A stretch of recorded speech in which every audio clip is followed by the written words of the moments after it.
Entonces, el objetivo, digamos, de la sesión de hoy es que dejemos claro lo que va a contener nuestro informe en nuestro proceso de entrega y la retroalimentación específica sobre algunos aspectos puntuales del informe. Ya hemos hablado un poco acerca de que la entrega del informe depende en gran medida, o los detalles que van en el informe dependen en gran medida de para quién va dirigido y del contexto ético o el marco normativo en el que nos encontremos. Pero que sobre todo reportemos de forma general lo que hemos encontrado, sin entrar en muchos detalles. Ahora, lo que vamos a entregar en el informe para el curso, eh, nosotros pues vamos a hacer la vida real y el curso.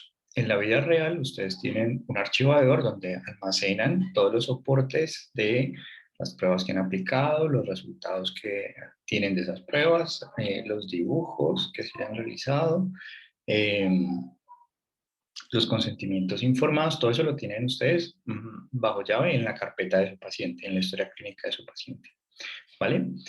Y por lo tanto, entonces, cuando le entregan el informe o envían el informe, solo envían el informe. No necesitan ponerle más cosas. Pero para la clase, como no tenemos historia clínica, pues vamos a colocar como anexos todos los soportes. Es decir, la aplicación de la entrevista neuropsiquiátrica internacional, la figura humana y el de MOCA, ¿vale?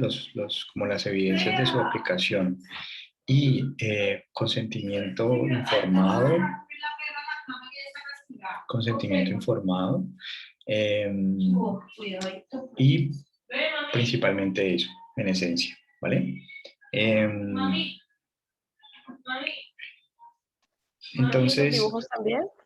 sí, sí, sí, los dibujos también. O sea, vamos a colocar como soporte absolutamente todo, ¿no? O sea, vamos a focalizarnos en evidenciar que efectivamente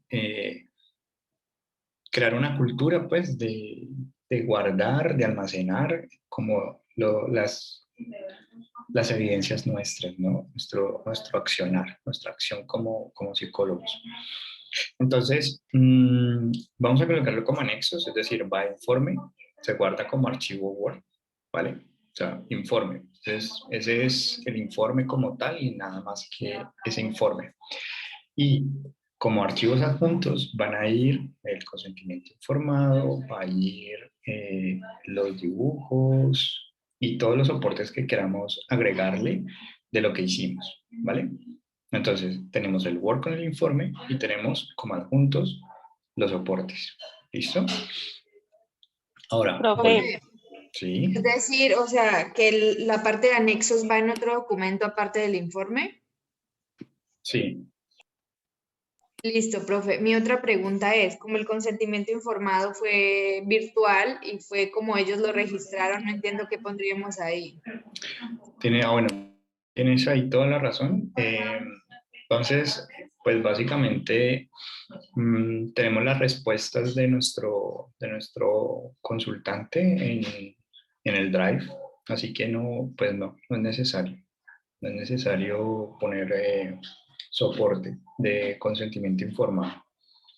Bueno, hay unas preguntas, esperen un momento.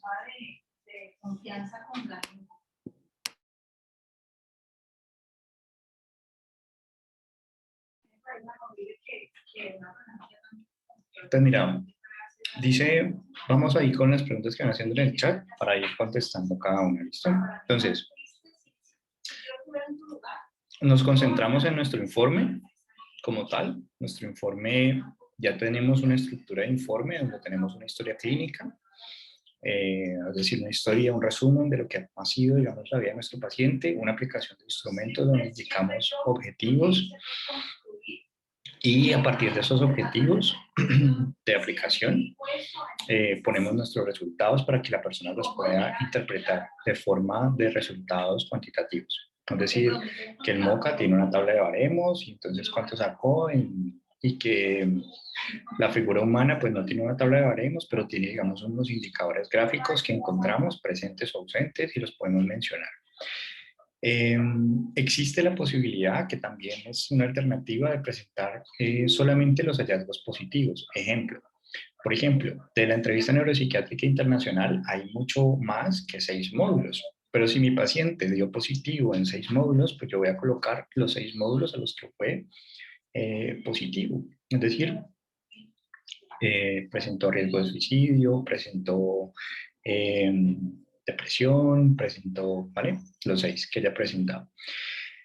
Los voy a presentar y me voy a concentrar.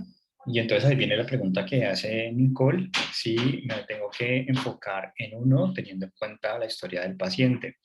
Claro, digamos que lo interesante con la aplicación de la entrevista neuropsiquiátrica internacional es que si en la historia de vida del paciente y el motivo de consulta, por ejemplo, todo apunta hacia una depresión, pues ¿qué creen? Que seguramente nosotros no nos vamos a dar cuenta que existen otras problemáticas asociadas.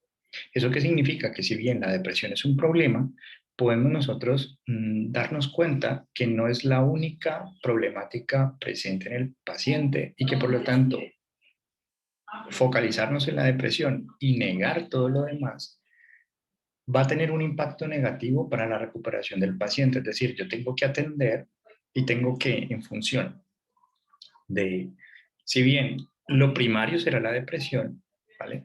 Seguramente porque la historia de vida, digamos que nos lo confirma, pero también el motivo de consulta, pero también la figura humana, digamos que nos subraya, ¿no? A veces uno dice, bueno, tengo 6 alternativas posibles de diagnóstico. ¿Por cuál me voy? ¿Vale? ¿Por cuál de esas 6 alternativas me voy? Y entonces aquí Nicole nos da una pista, nos dice la historia de vida. Bien, primera pista. Entonces, según la historia de vida, ¿cuál de las patologías que encontré en la entrevista neuropsiquiátrica internacional me ayuda a explicar mejor o a entender mejor lo que él me narró en lo que él era hasta el momento de la evaluación, es decir, en su historia de vida? Bien, primera pista, historia de vida, listo. Ahora, otro aspecto que también nos ayuda a corroborar el aspecto de otros instrumentos complementarios. Entonces, por ejemplo, si un instrumento complementario puede ser eh, el test de Moca, y supongamos por un momento que yo quiero mirar el efecto o la relación que existe entre lo cognitivo y lo psicológico, entre la salud mental y la salud cognitiva. Y quiero mirar si efectivamente hay o no hay un impacto.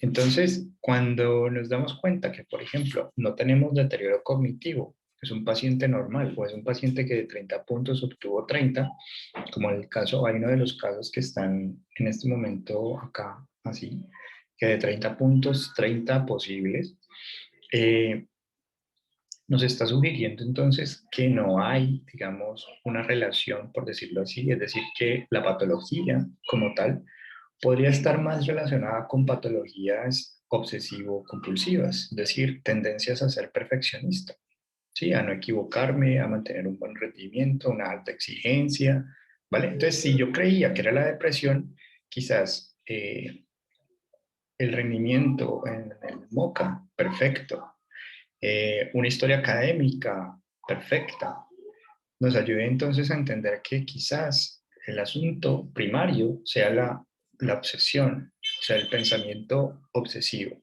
Es una idea de ser perfecto y que por estar en ese lugar sea lo más importante para nuestro paciente y que como consecuencia, digamos, de esa obsesión se pueda desarrollar una depresión, es decir, no estar a la altura. Fácilmente me desmorono, ¿no? Me presiono muchísimo, ¿no? Y no, fíjense que nuestra labor en el análisis clínico cualitativo tiene que ver con empezar a unir los puntos. Es decir, cada instrumento es un punto. Cada instrumento nos da otros puntos. Entonces, por ejemplo, la entrevista neuropsiquiátrica internacional, en el caso de Nicole, le dio 6 puntos. O sea, tiene 6 módulos que apuntan en una dirección. La historia del paciente, de su historia de vida, apunta en otra dirección. Pero puede, ¿no? Puede que dos de los puntos de la entrevista neuropsiquiátrica internacional guarden relación con la historia de vida. Entonces ahí yo ya puedo empezar a establecer una primera relación. ¿Qué sucede ahora? Que yo necesito empezar a pensar, ¿no? Porque el asunto, fíjense que no es, o sea, obviamente uno dice, claro, pues profe, usted tiene experiencia o tiene pues años de experiencia o cosas así, ¿no? Lo importante es hacer ese tipo de análisis en los que estamos entendiendo y todo guarda como relación. Entonces, por ejemplo, como lo que veíamos la sesión anterior, si yo pienso que el problema es de miopía, memoria visual, entonces las tareas de memoria visual debería irle muy mal. Sería la consecuencia lógica, pero resulta que no. Entonces, ahí ya se me cae un poco la hipótesis. Tengo que cambiar de lugar, tengo que irme a mirar otra alternativa posible, ¿vale? Eh, Esto es un poco más como de estrategia, de decir, bueno, ¿cómo llegamos a la meta? ¿Cuál es la meta?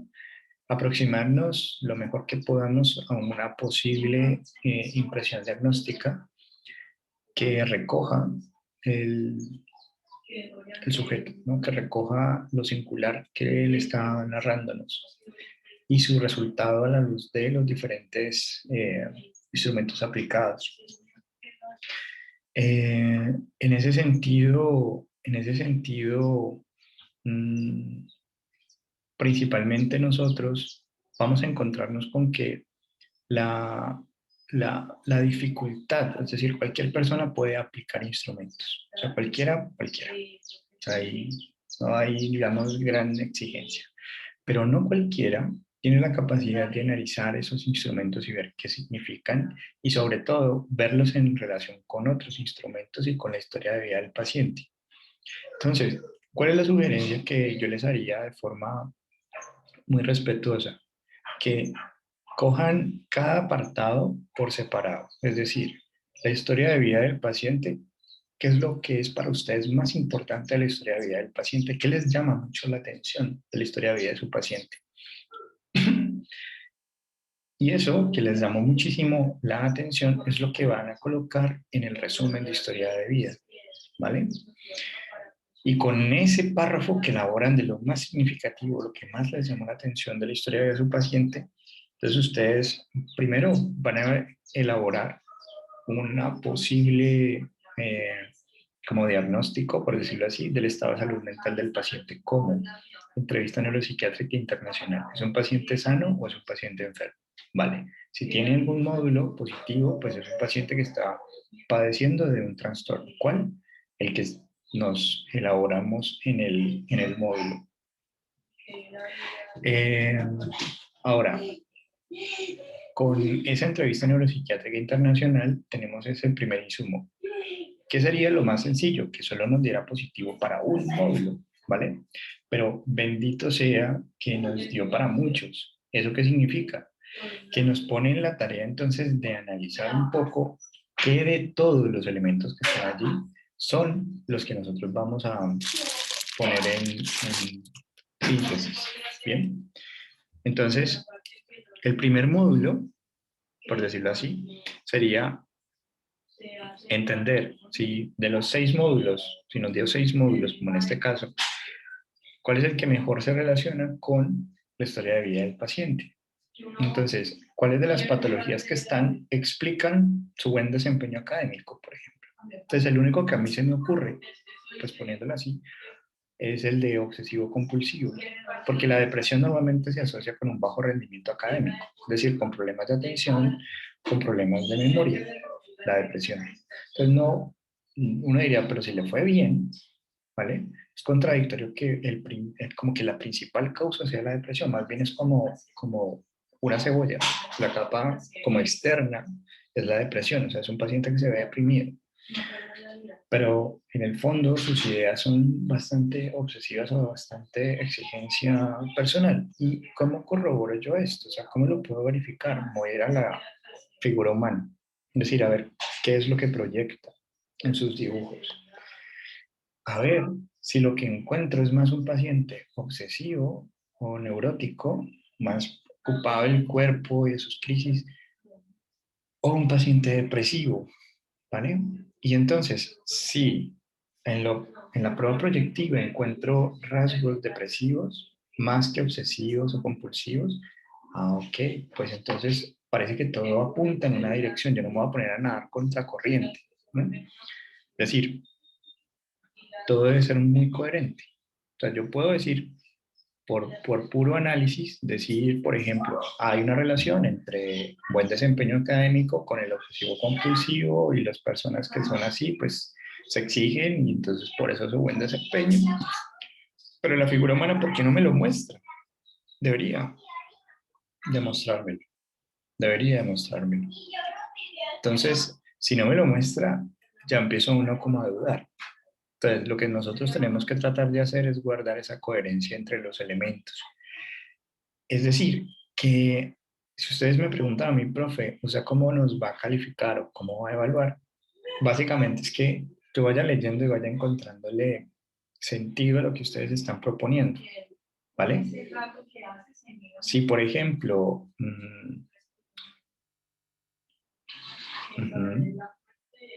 entonces, ya voy con las otras preguntas. Entonces, si yo, por ejemplo, si ustedes, por ejemplo, me dicen a mí en el informe, voy a poner un ejemplo, eh, el paciente tiene depresión porque refiere que se siente deprimido, eh, pero en la entrevista neuropsiquiátrica internacional no hubo hallazgos positivos.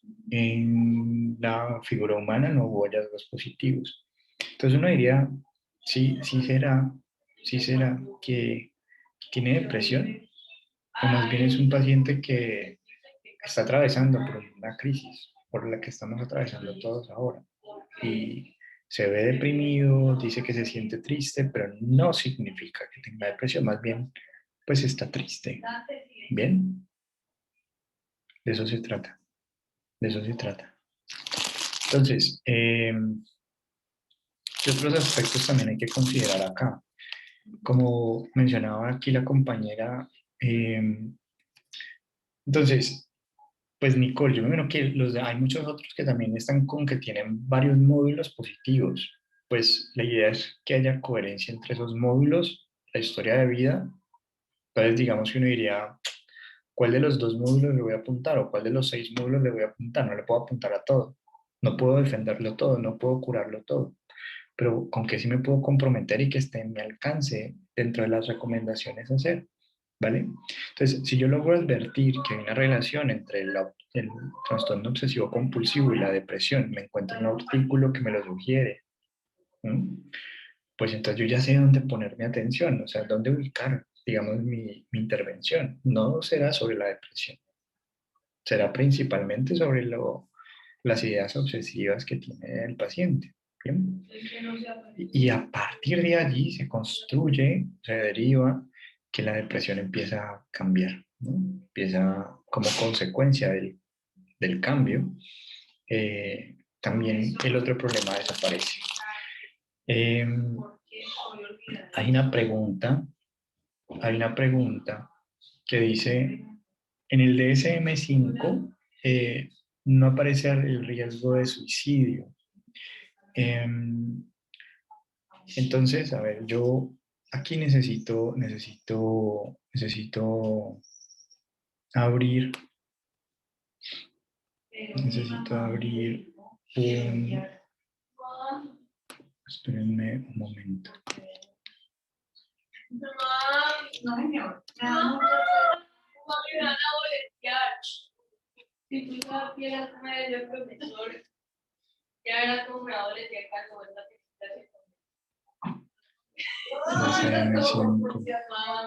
no, lo siento, pero usted me tiene muy clara la cura. Creo que esta mañana me fue a clase con ella. Voy a tener que preparar un detalle. No me va a boletear. Sí, usted me estaba contando. Profe, mira que yo también identifiqué el riesgo de suicidio y estuvimos hablando con Antonella ayer y Ajá. pues no encontramos el código, profe, porque habías dicho que pongamos pues lo del DCM4 y lo del DCM5, pero no supimos qué poner en el DCM5 porque no encontramos. Ujú. Sí, pues mira que lo estoy viendo, pues en estos momentos, esperen, les comparto pantalla para que lo hagamos aquí juntos un poco. Compartir pantalla.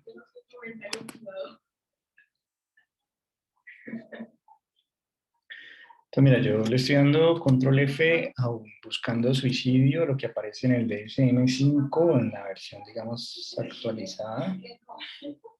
Y digamos que no tiene frentes de suicidio.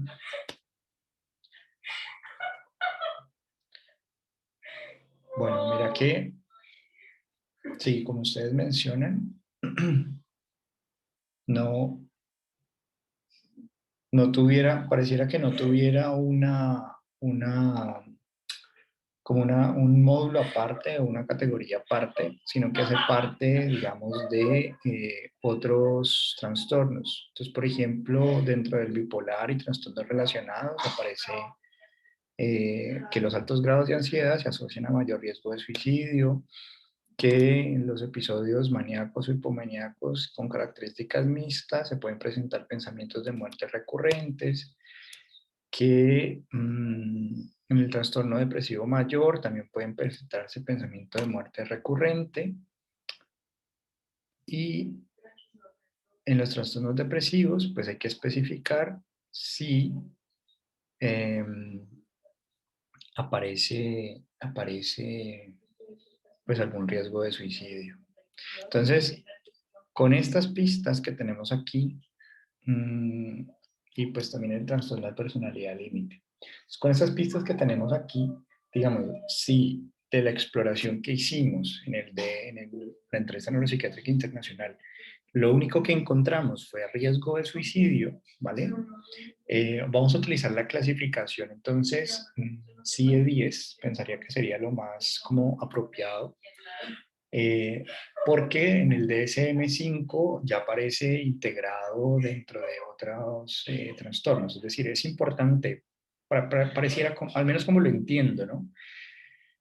No sé si ustedes estén de acuerdo conmigo en eso, pero como lo entiendo es que lo importante de colocar un diagnóstico para el DSM-5 es indicarle al clínico si por ese diagnóstico la persona puede tener riesgo o no de suicidarse. Bien. En ese sentido, entonces, pues prácticamente si nosotros en la exploración que hicimos encontramos riesgo de suicidio y no encontramos otras alteraciones, pues podríamos utilizar el CIE-10 como una manera de cargar, digamos, la historia y poder generar un tratamiento. O sea, digamos, es habituarnos un poco a que para poder nosotros justificar que la persona sea atendida por psicología en una IPS, EPS, donde sea, se tiene que tener un diagnóstico. Entonces, si lo estamos atendiendo, no porque tiene depresión, no porque tiene uso de sustancias, etcétera, pues entonces, y la única razón es el riesgo de suicidio que estamos identificando, pues entonces podríamos usar el CIE-10 como elemento de referencia para justificar, digamos, el diagnóstico. En ese sentido, entonces, sería interesante, como ya tenemos aquí en nuestro chat del grupo, para contestar a esa pregunta que hacía, digamos, Antonella, sería de esa forma. Según el DSM-5, digamos que no tiene una categoría diagnóstica particular, o sea, no aparece como tal. Entonces lo que vamos a hacer es colocar CIE-10 en vez del DSM-5 en ese caso. ¿Vale? Si, por ejemplo, hubieras encontrado, además de eso, otra patología, pues entonces ahí sí sería interesante mencionarlo con mayor detenimiento. Es decir, mencionando o el riesgo, digamos, alto de suicidio. Entonces vamos a indicarlo de esa manera. ¿Listo? Listo, profe, gracias. Profe, Entonces coloco el código del CIE-10 del riesgo de suicidio y a mí me dio otro módulo, otra categoría que es ansiedad generalizada, entonces en ese caso coloco el DSM-5, ¿cierto? Mm, pero entonces mira lo interesante, porque, claro, sí, así como lo dijiste, pero fíjate cuando revisas el DSM-5, que en el de suicidio, el de ansiedad aparece como uno de los módulos donde el suicidio aparece con mayor detenimiento. Mm,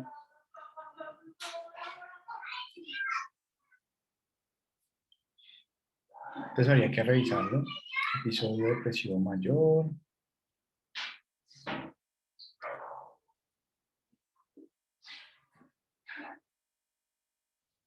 Ansiedad.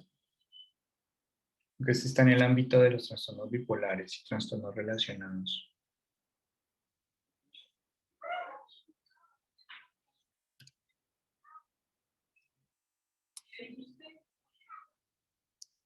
Depresión mayor.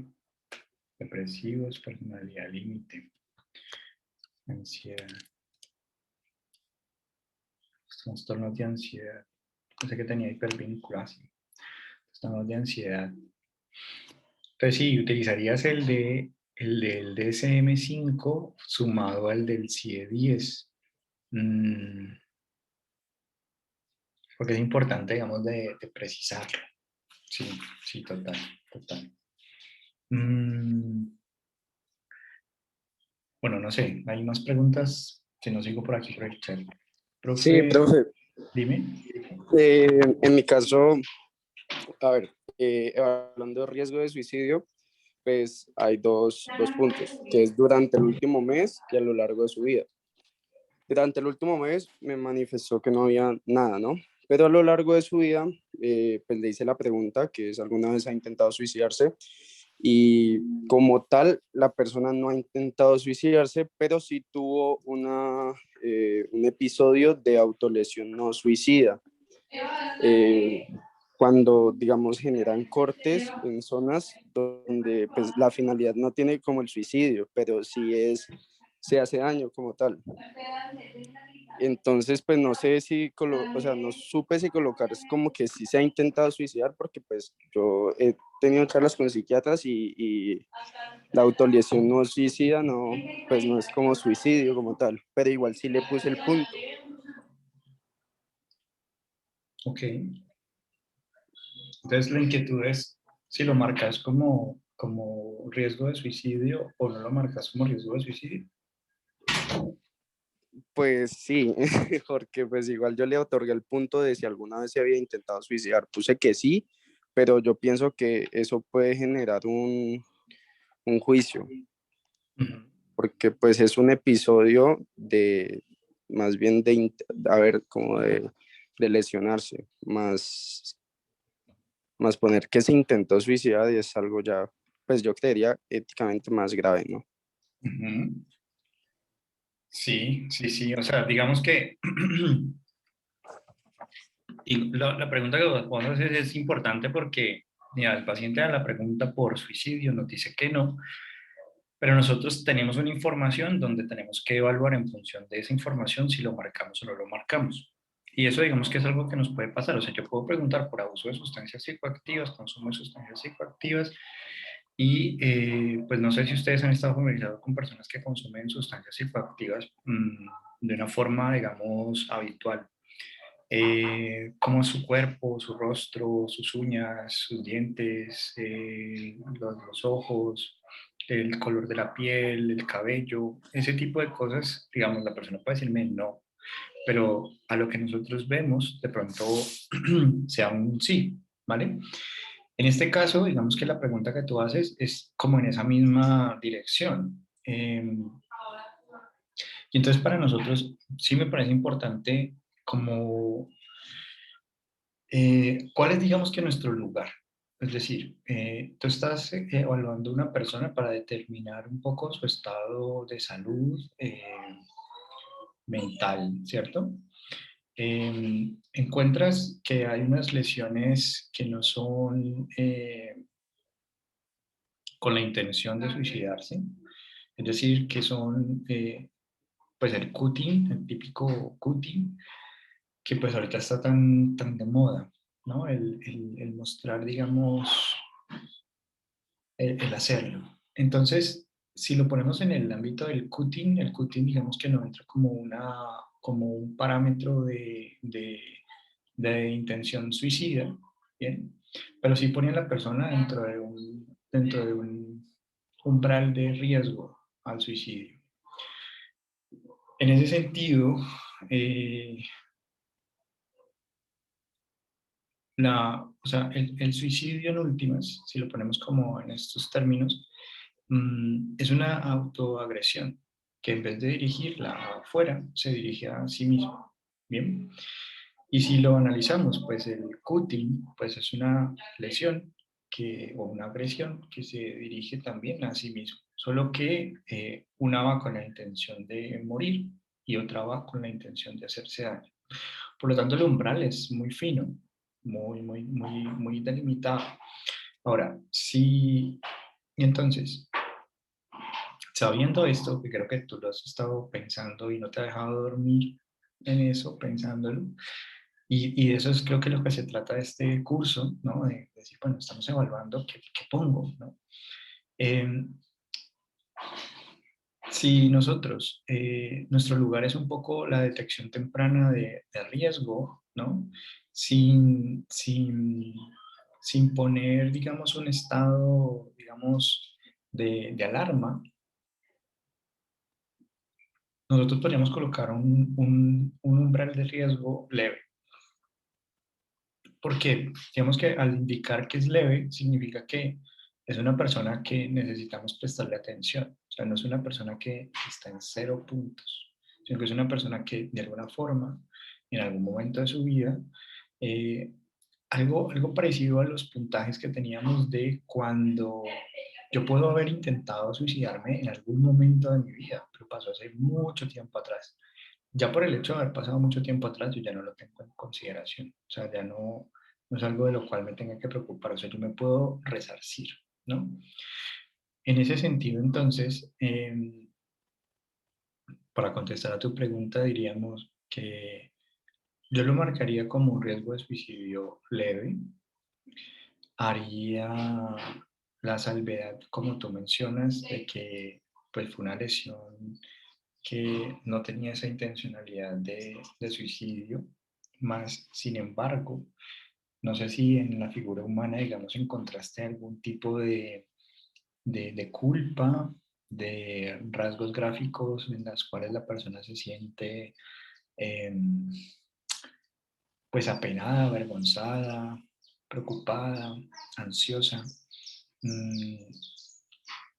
porque digamos que es una bomba de tiempo, o sea, como lo mencionábamos ahorita con la pregunta de Antonella, o sea, eh, existen otras patologías que, vamos, la ansiedad puede causar, puede, digamos, indicarnos a nosotros, o más bien, saber a tiempo si la persona que tenemos delante va a pensar en suicidarse o no, porque finalmente lo que nos importa es salvar una vida, o sea, creo que para eso estamos ahí, entonces, es preferible que nosotros advirtamos de que hay un riesgo, así sea leve, pero que existe. Eh, si yo, por ejemplo, estoy en una unidad de cuidado mental donde tengo personas a mi alrededor que lo cuidan, que la persona no está sola, que hay observación constante, pues yo podría decir, bueno, no, o sea, no hay riesgo. Pero cuando la persona está por fuera, está sola, permanece tiempo sola y además tenemos estos cambios abruptos sociales en los que de un momento a otro estalla una guerra, estalla un conflicto, ese tipo de cosas, pues es muy importante facilitarnos la vida, ¿no? En términos de detectar a tiempo y por nombrar algo, no necesariamente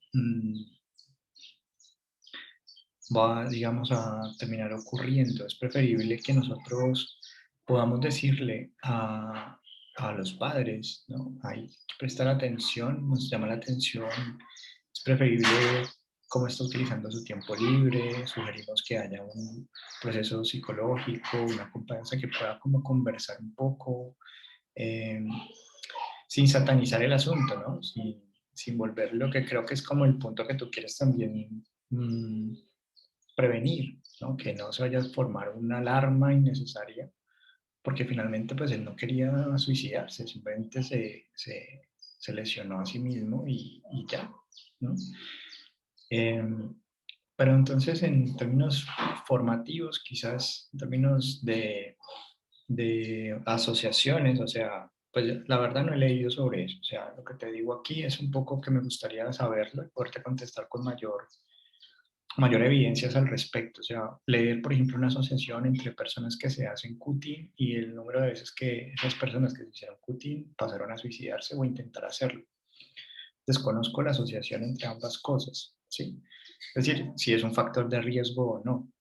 Sí, pero dado que lo desconozco, prefiero ponerlo como un factor de riesgo. O sea, prefiero evitarme que prefiero estar equivocado. O sea, prefiero que digan, no es un factor de riesgo, a que sí lo sea y termine pasando algo más delicado, ¿vale? Es más como actuar un poco de forma defensiva, como dicen por allí, el mejor ataque es la defensa, ¿no? Pues, en ese sentido. No sé si fui claro.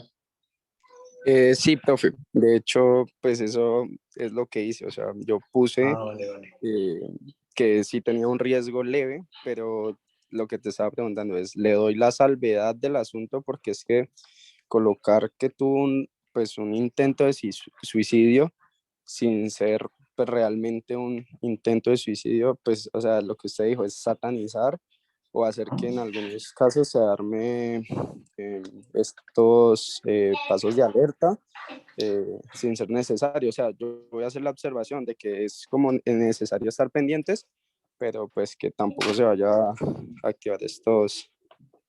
Sí, lo importante es que, exacto, que dé un riesgo leve, que te den la puntuación un riesgo leve para que pues, uno pueda estar como vigilante, ¿no? Ujú. Bien, listo, Listo. vale. El soporte de la prueba mini se anexa toda la prueba, solo que le salió presente al paciente. Bueno, me gustaría que solo presentáramos lo que le salió positivo al paciente, que no sea como poner información como innecesaria, ¿no?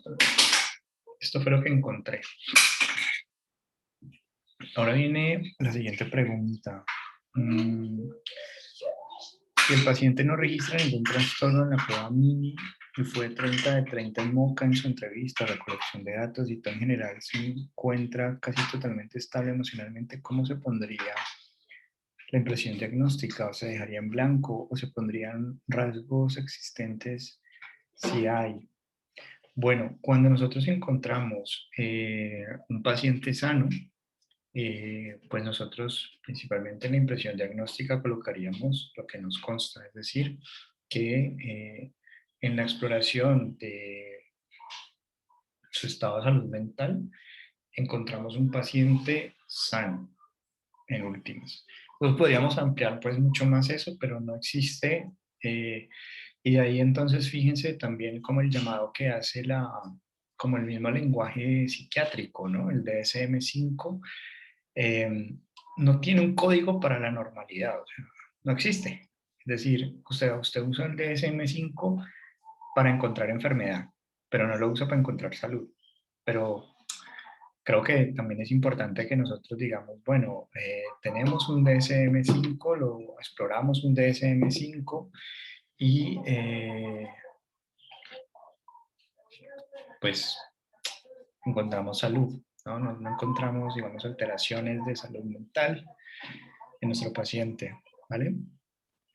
Profe, Sí, cuando tú dices que de la mini, o sea, de la mini vamos a encontrar solo los hallazgos, ¿sí? Pero en los anexos, ¿cierto? Si no hay hallazgos, ¿qué pongo? También, o sea, ¿me entiendes la pregunta? Yo no tengo hallazgos en la mini, ¿cierto? Nada positivo, entonces no los pongo. Pero en los ajá. anexos, entonces, ¿qué iría? el cuadro con todos los que no aplica y no aplica y no aplica. Pues ahí lo que necesitaríamos es que, claro, no que en el caso tuyo, que tienes que mostrar que sí hiciste el trabajo, ¿no? Es decir, los demás muestran que hicieron su trabajo presentando donde encontraron hallazgos positivos. Solo presentarán esos módulos, ¿vale? De la entrevista, de la mini. Y tú, que no encontraste hallazgos positivos, pues tendrías que presentarla toda como soporte, ¿vale? Ah, bueno, profe. Y ya, Listo. no hay ningún inconveniente ahí. Em, Profe, eso yo no lo entendí, o sea, se pone cada cosita no aplica o toda la parte del trastorno, o sea, no lo entendí. sí, digamos que como la mini tiene, si quieren lo que podemos hacer para que sea un poco más ágil para todos, más sencillo para todos, la hoja de calificación de la mini, que es la primera hoja o segunda hoja, si no estoy mal, es la segunda hoja donde aparecen los módulos y el código. Eh, Esa es la hoja que vamos a presentar. Entonces, los que encontraron 6 módulos, pues marcan, pues pondrían como el hallazgo significativo de sus 6. Los que no encontraron nada, pues no aplica en todos los módulos. Y ese sería como el soporte de haber pasado toda la prueba, ¿no? Todo el instrumento, señalando lo que encontraron como positivo o negativo, ¿vale? ¿Se entendió?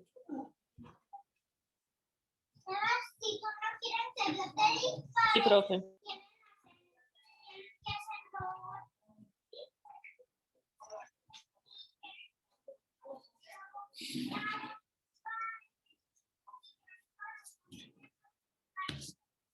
Bueno, lo siguiente dice, me salió episodio depresivo mayor y episodio mayor melancólico y aparece como si fuera parte del trastorno depresivo mayor. No tienen códigos y el trastorno de angustia tampoco tiene un código.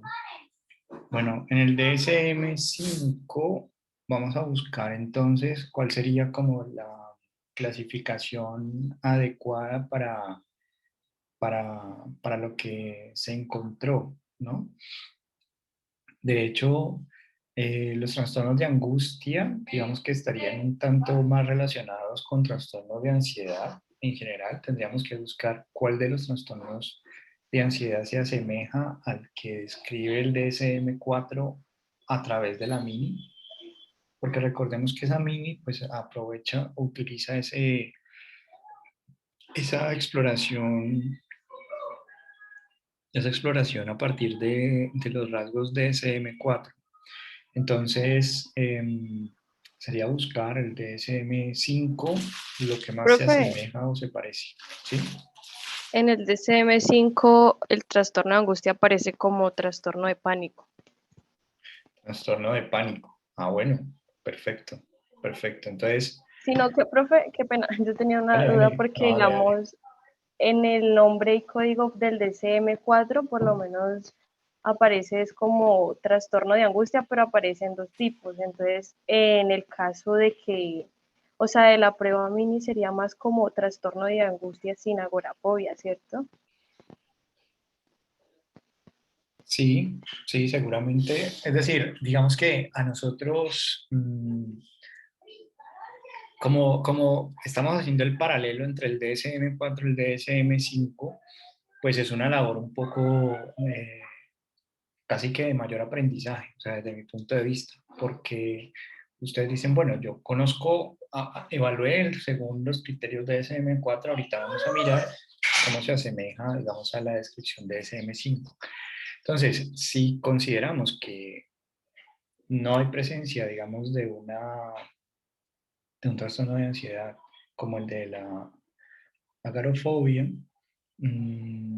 pues bien, está bien. O sea, y el asunto es tomar de referencia como los criterios de diagnóstico por los cuales nosotros estamos convencidos, por decirlo así, que nuestro paciente está allí. Es algo así como si nosotros cuando estuviéramos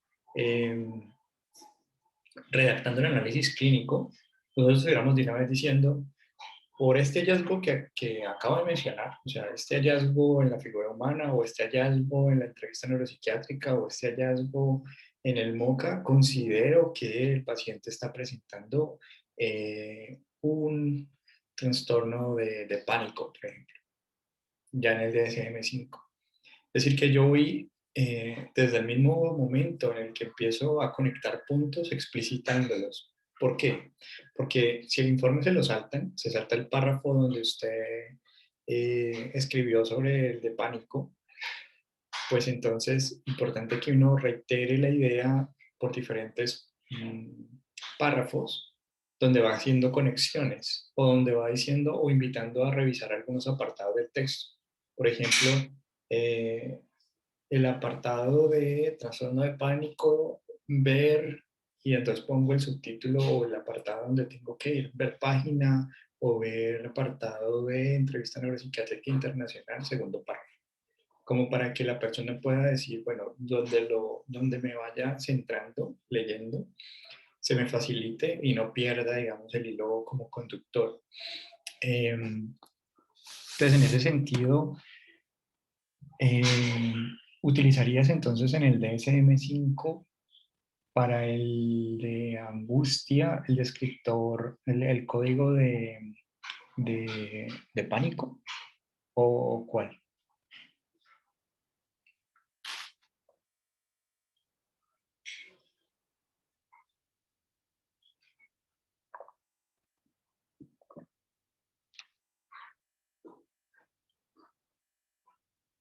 Porque el de depresivo mayor y depresivo mayor melancólico,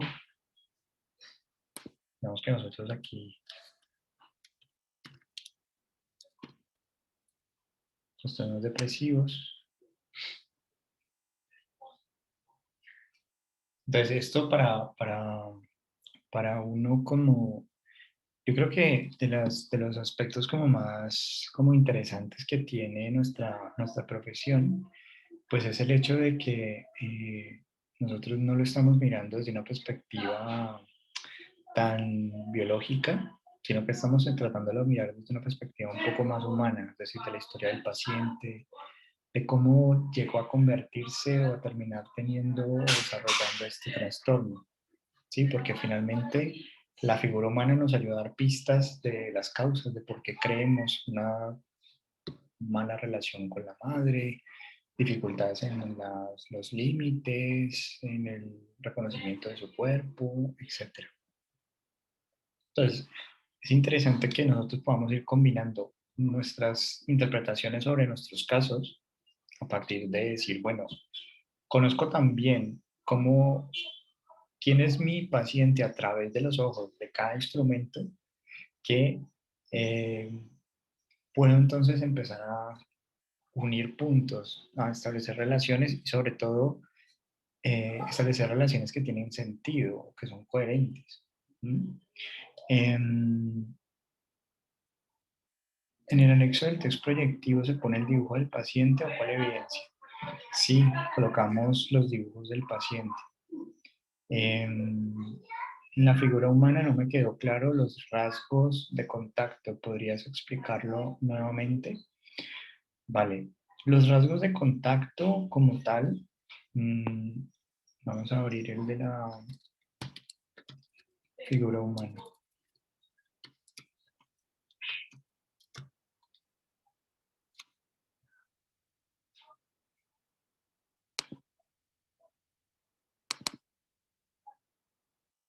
Bueno, yo estoy compartiendo pantalla, entonces ya nos podemos ir a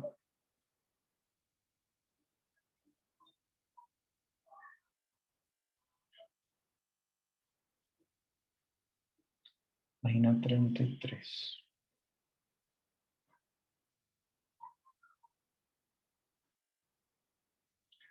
Y realmente de eso se trata, ¿no? De uno como que volver nuevamente sobre lo que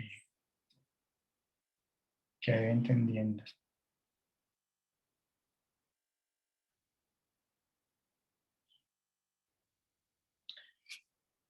Ok.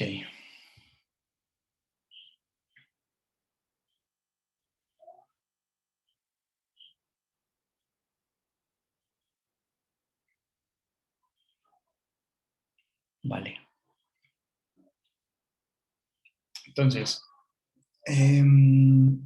básicamente estos rasgos de contacto, prácticamente para nosotros, como la forma de entenderlo, es una categoría, digamos, bastante amplia, porque incluye con qué nosotros hacemos contacto, es decir, con qué elementos de nuestro cuerpo nosotros establecemos contacto con el otro. Normalmente nuestros brazos, nuestras manos y nuestra piel, digamos que son los límites de nuestro cuerpo. Entonces, nuestro interior y nuestro exterior se limita en nuestra piel, ¿no? Digamos, dónde iniciamos nosotros, dónde terminamos nosotros, en la piel, ¿vale?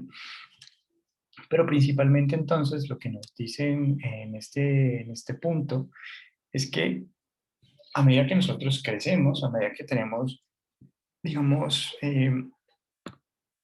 mayor control de nosotros mismos, ¿bien? Eh, Nuestros dibujos se caracterizan por una ausencia de movimiento, es decir, son dibujos estáticos, quietos. Mientras que cuando estamos pequeños, nuestros dibujos van a representar algún tipo de movimiento, sea que mi cuerpo, digamos, esté parado en posición de frente, pero mi rostro esté de perfil. Sea porque mi cabello se mueve al viento, pero yo estoy completamente quieto, que mi corbata se va hacia un lado completamente y mi cuerpo está completamente quieto. Entonces, las personas que han tenido algún tipo de limitación en el movimiento, que han sufrido algún tipo de enfermedad, que han pasado mucho tiempo en cama o en silla de ruedas o cuestiones así, normalmente se caracterizan sus dibujos por fantasear con ese movimiento, es decir, sus dibujos van a representar ese movimiento. Por lo tanto, la compensación que nosotros haríamos de entender que somos adultos o que estamos o que nos podemos mover se traduce en términos de que no necesitamos mostrarlo en el dibujo. A diferencia, digamos, de los dibujos infantiles, de los niños o de ciertos personajes. O sea, si yo estoy dibujando, por ejemplo, quizás el llanero solitario, pues entonces es válido que ese llanero vaya en un caballo y que se vea que, que tiene movimiento, ¿no? Entonces, los rasgos de contacto es básicamente lo que sugiere, digamos, digamos, estos criterios de los que estamos hablando aquí, ¿sí?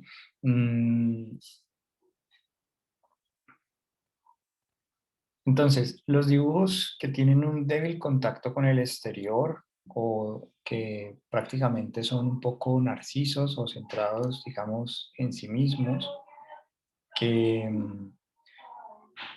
tienen, digamos, la característica de como el que teníamos en términos de los dibujos de personas con esquizofrenia, que veíamos un poco unos ojos que pareciera que se fueran a salir, digamos, de sus órbitas o muy exagerados, o cabellos que también se mueven en exceso, eh, o que tienen cierto movimiento y las personas pues no lo tienen.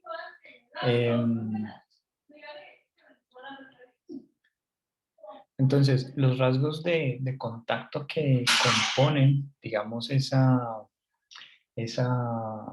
como esa, entenderlo un poco, eh, van a estar muy relacionados con lo que son los brazos y las manos y sus características, brazos ocultos o manos visibles o manos sombreadas o manos borradas o repasadas o líneas del cuerpo bastante débiles, es decir, donde el cuerpo o el soma, digamos, no está muy claramente delimitado, está muy borroso, por decirlo así, muy delgado. Las líneas son muy suavecitas. Pues nos estarían hablando de esta dificultad de contacto. También líneas muy marcadas o líneas muy repasadas o muy fuertes, donde se busca, digamos, marcar un fuerte límite con el exterior. Son personas que les cuesta pues prácticamente establecer ese tipo de relaciones con el exterior. que dudan de su capacidad de autorregulación o de limitación, es decir, de que pueden perder fácilmente el control. Entonces,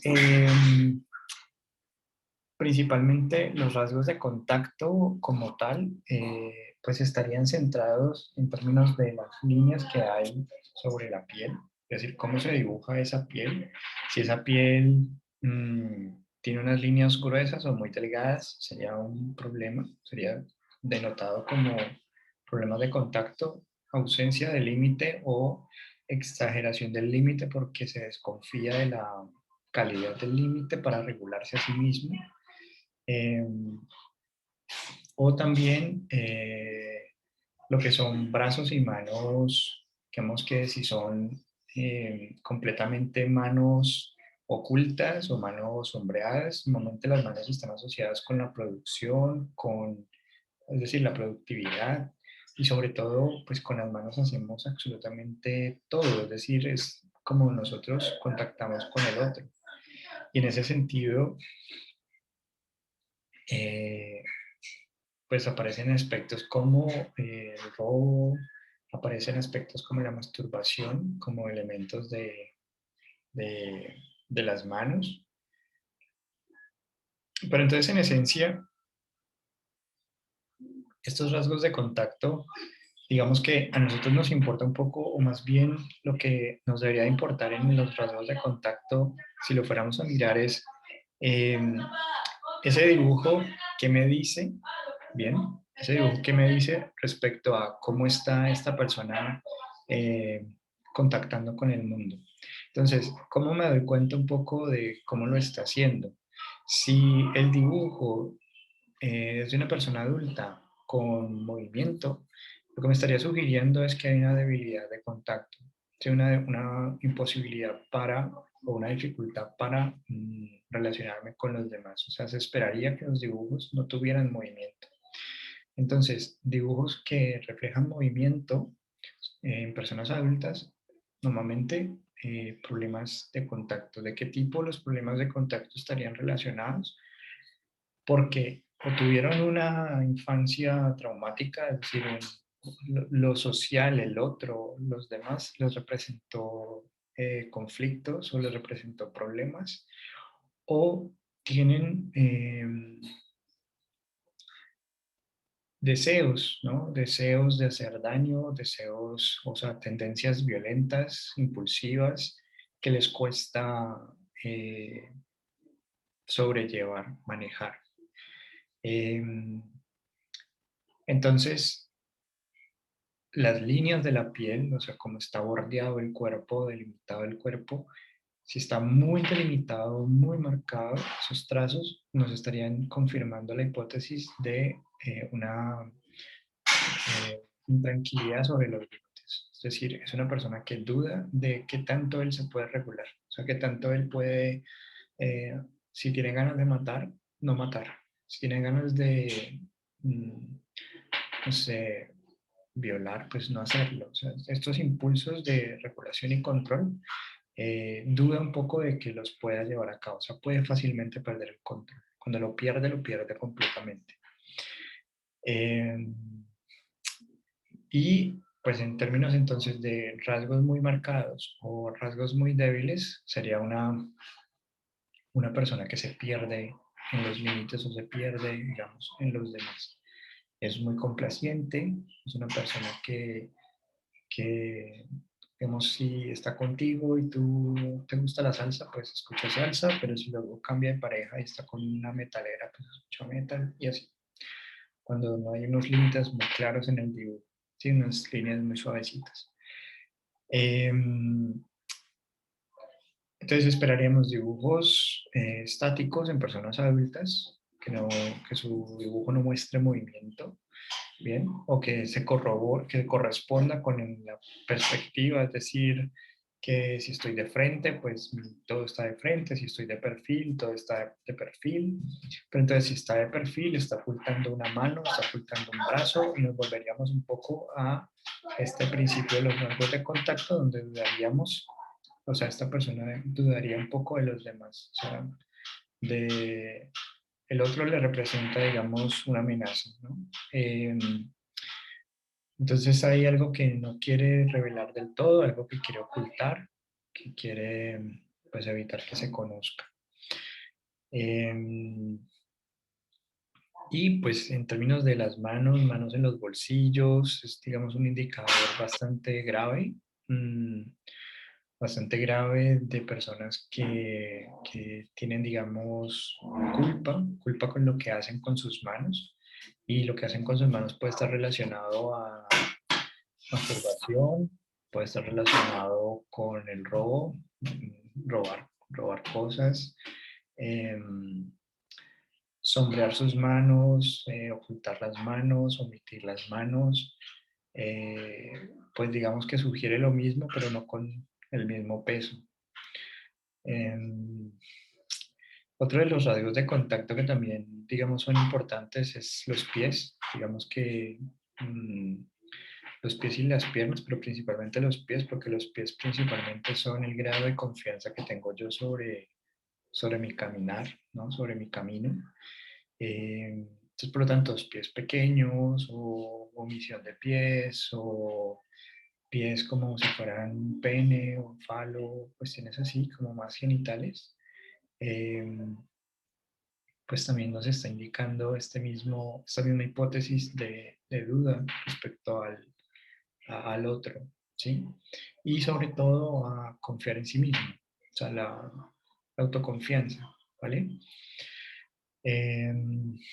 Bueno, vamos a volver otra vez aquí al chat. No sé si tengan otras inquietudes. Profe, yo tengo una pregunta. Dime. Lo que pasa es que en la parte del análisis clínico, ya de los resultados cualitativos aparecen unas como categorías referidas a la presentación y la conducta, la atención y la concentración, la memoria, entre otros. Entonces, yo me preguntaba, ¿debemos nosotros hacer mirar todo eso respecto a la historia clínica y las pruebas? ¿O solamente tenemos que hacer los resultados cualitativos respecto a los trastornos que nos arrojó, digamos, el MINI? Vale, mira, nosotros utilizamos la entrevista MINI para evaluar salud mental. Cuando el motivo de consulta es de salud mental, pues vamos a darle mayor preponderancia a ese aspecto y vamos a ponerle un subtítulo que le vamos a agregar a eso, que es estado de salud mental y emocional del paciente. Así como tiene el de presentación y conducta, pues va a tener un subtítulo donde vamos a concentrarnos en darle atención a ese aspecto preponderantemente porque es el motivo de consulta. Ahora, los que tienen motivos de consulta, de memoria, atención y motivos de consulta relacionados con la cognición, pues le van a dar mayor atención, mayor detalle, digamos, a estos aspectos de la memoria, el lenguaje y demás. Sin embargo, eso que ustedes tienen allí como modelo, la intención es que ustedes a partir de la revisión que hicieron, ¿vale? Es decir, de el paciente, por ejemplo, en tu caso, supongo que tu paciente el motivo de consulta es más de salud mental y que de pronto la memoria, el lenguaje y todo lo demás, dices, bueno, ¿yo qué puedo mencionar acá? Ahí es importante que nosotros podamos, a partir de los resultados del MOCA, poder inferir. Entonces, por ejemplo, el MOCA evalúa memoria, el MOCA evalúa atención. Podemos hablar, pero el MOCA no evalúa lectura, escritura y cálculo. Pero de alguna forma, digamos que hay algunas tareas que pueden estar relacionadas o que me permiten a mí inferir algo al respecto. Entonces, si bien no vamos a tener un nivel de detalle tan alto, sí es importante que nosotros aprendamos a utilizar los insumos que tenemos o de lo que disponemos para contestar a esos hallazgos. En ese sentido, entonces, todos vamos a tener una presentación y conducta, absolutamente todos. Todos vamos a darle una suficiente atención a lo que es la emoción y la salud mental de nuestro paciente. O sea, vamos a escribir sobre eso. Tanto las personas que tienen motivos de consulta de salud mental como aquellos que no lo tienen. O sea, me refiero a todos. Y cuando llegamos a los aspectos cognitivos, pues la intención es que ustedes también aprendan o también sepan un poco qué contestar o qué colocar allí. Entonces, ustedes van a encontrar que dentro de la memoria aparece memoria audioverbal y memoria visual. Entonces, hay unas tareas de MOCA que participa más la memoria audioverbal, es decir, una memoria en donde lo que tiene que recordar, los estímulos son audioverbales. Entonces, ¿yo qué puedo decir respecto a la memoria audioverbal de mi paciente? ¿Cuál es la evidencia que tengo para soportar que está dentro de los parámetros normales? ¿O que se presentó algún tipo de error? Y si se presentó algún tipo de error, por ejemplo, que tenía que decir iglesia y en vez de decir iglesia dijo o la olvidó, pues ese es un error de memoria verbal. Entonces, toda nuestra labor como tal, como este es un curso que pues no sabe qué les va a tocar a ustedes en el futuro, pues la intencionalidad es que ustedes asuman eh, tanto lo cognitivo como lo psicológico y que se permitan en esos espacios pues analizarlo, o sea, detenerse ahí, preguntarse sobre cada uno de los puntos. No está mal que, por ejemplo, ustedes digan, bueno, a nivel de lectura, ¿hubo alguna evidencia de lectura dentro de la evaluación? Sí, no. Si no, entonces, cuando no tengo un instrumento, un insumo claro de alguna categoría que me están preguntando, ¿vale? Entonces, ¿qué hacemos? Lo que hacemos es hacer una inferencia a partir de la historia clínica. Es decir, que asumiríamos que no se presentan problemas de lectura porque el paciente no las refiere y además porque en su historia académica no se presentan complicaciones o hay alteraciones. Bien, pero no dejamos nada sin completar, o sea, todo, digamos que nos detenemos un momento y decimos, bueno, ¿qué significa este punto? ¿Qué significa este otro punto? ¿Qué puedo yo mencionar? ¿Vale? Entonces, en síntesis, vamos a abordarlo todo y lo vamos a abordar con la finalidad de que solo, lastimosamente, solo cuando nos lo evalúen, es que nos detenemos como a pensar un poco, a devolvernos un poco sobre qué puedo yo decir en cada apartado. Entonces, en términos generales, la memoria, la atención, hablamos de las modalidades visuales y audioverbales, en esencia. En la atención hablamos de atención selectiva y atención sostenida. Hablamos de la memoria de largo plazo, de corto plazo. Hablamos en el lenguaje del lenguaje expresivo y comprensivo. Hablamos en términos de las praxias como movimientos con un objetivo determinado, es decir, el control motor voluntario, tanto fino como grueso. En las noxias, que son las modalidades sensoriales y el conocimiento por esa modalidad, también hablamos entonces de cómo se encuentran. Entonces es un paciente que puede conocer por la modalidad visual. Ah, bueno, entonces no presenta agnosias visuales. Puede conocer por la modalidad visual. Entonces, son términos bonitos o técnicos para que ustedes se familiaricen un poco con la jerga, pero que entiendan qué es lo que estamos haciendo. Conocimiento por modalidades. Y hay parrafitos donde les describe qué es lo que va en cada cosita. Entonces, las noxias, bueno, que la construcción, la coordinación visomotora, por ejemplo, en términos de construir rompecabezas, armar elementos, la figura humana, por ejemplo, es una tarea donde las noxias visuales pues, son importantes, la memoria visual es importante, ¿vale? Entonces, es como ponerse, tienen los insumos para sentarse con un cafecito bien rico, coger sus casos, leerlo, explorarlo.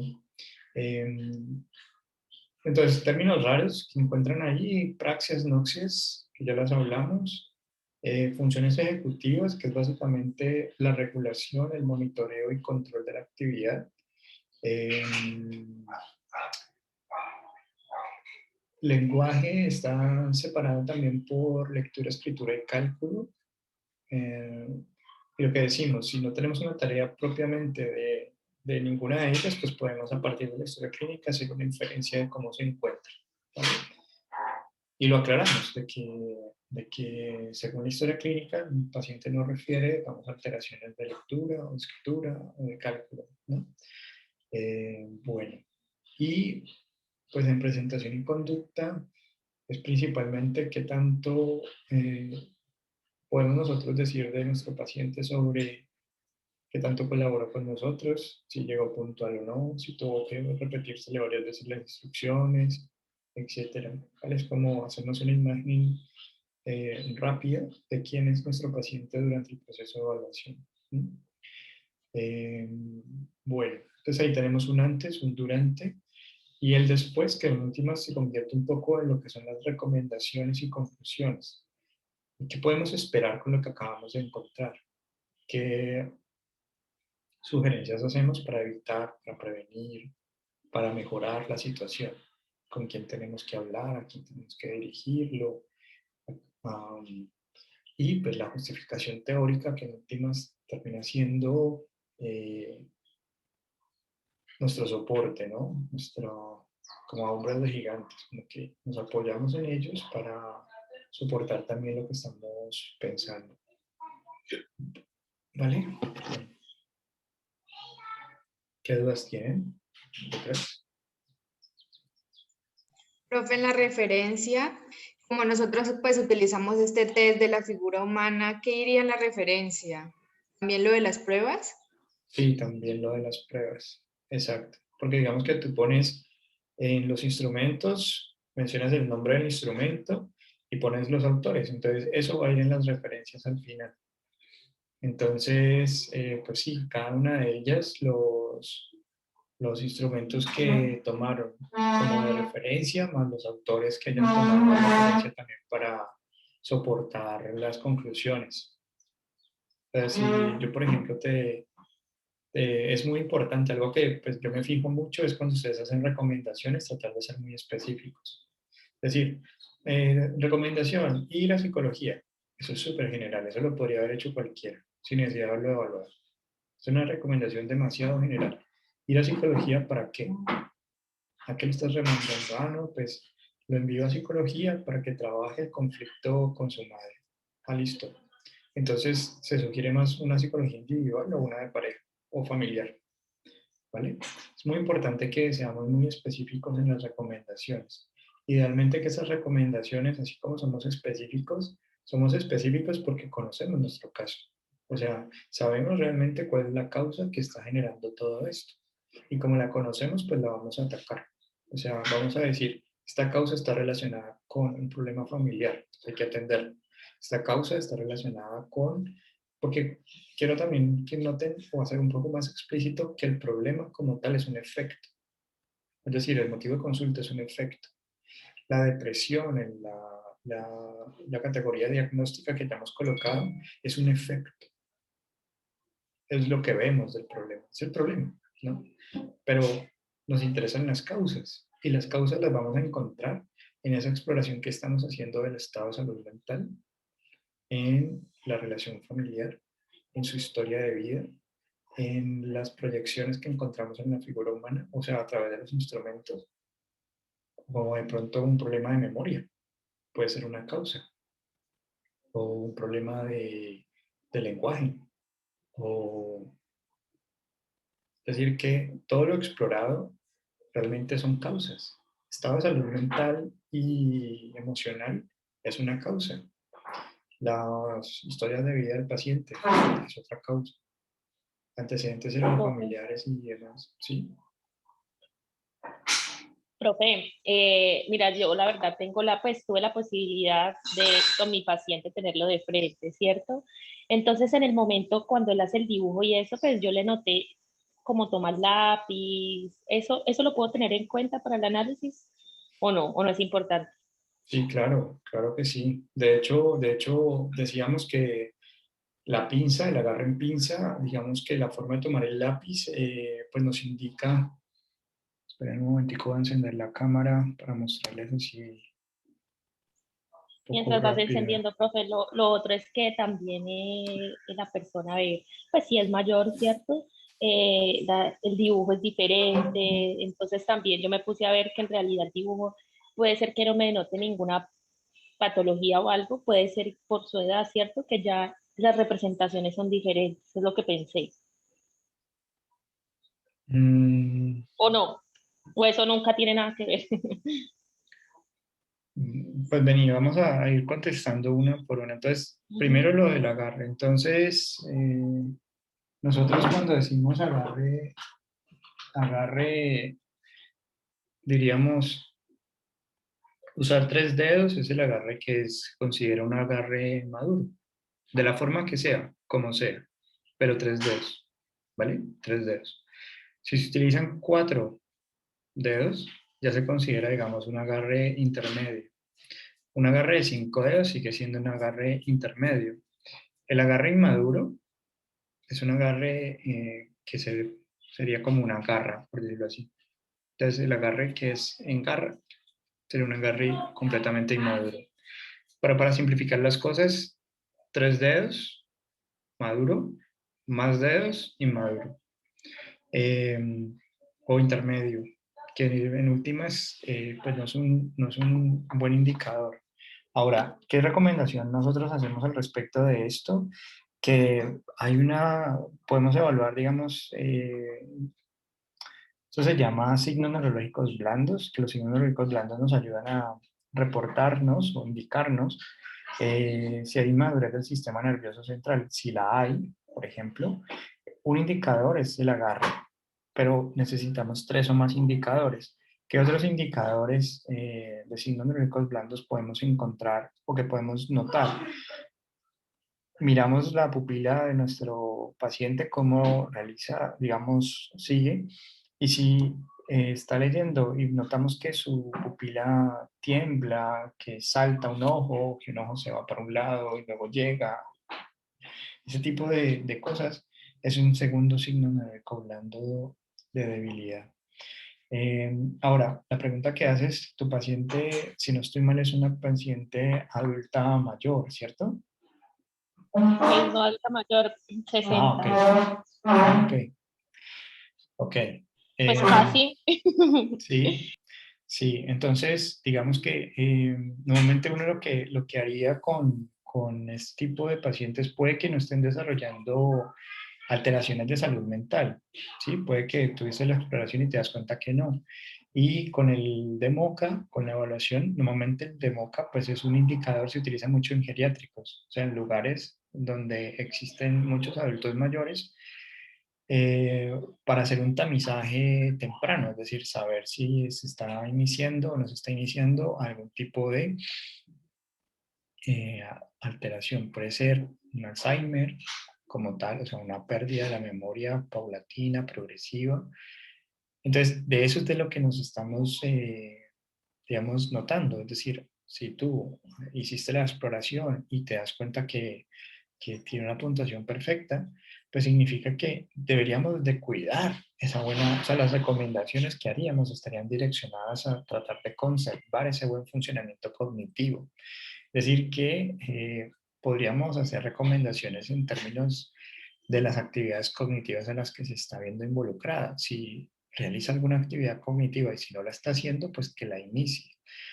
Y ahí pues puedes hacer búsquedas de artículos donde se interviene con población como prevención de Alzheimer o tratamiento de Alzheimer, de actividades que pueden ayudar, por ejemplo, Sudoku. El Sudoku, digamos, mantiene la actividad, eh, la concentración, la memoria, el cálculo mental.